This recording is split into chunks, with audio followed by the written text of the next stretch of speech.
right, guys, what's going on? We're going to talk about our first reaction called the Thermite reaction. It's a pretty popular reaction. They use this to weld railroad ties together. It's a pretty industrial reaction, but it's a single replacement reaction, so you'll type that in on your first reaction. But it's a different than what we're used to when we talked about single replacements because we're dealing with two solids.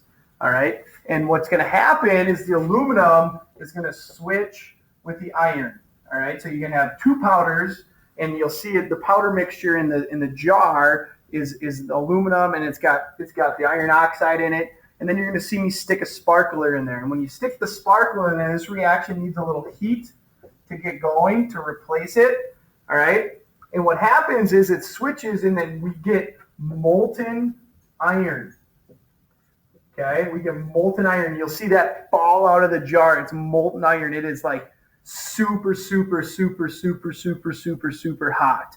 So stick the sparkler in, reaction gets going, big flame. It gives out tons of heat, super exothermic. Molten iron burns through the clay jar, falls on that, and you get these rocks of iron. And that's the overall process of this. So it's a single replacement reaction, a little different than we usually did, but that's the explanation of this reaction.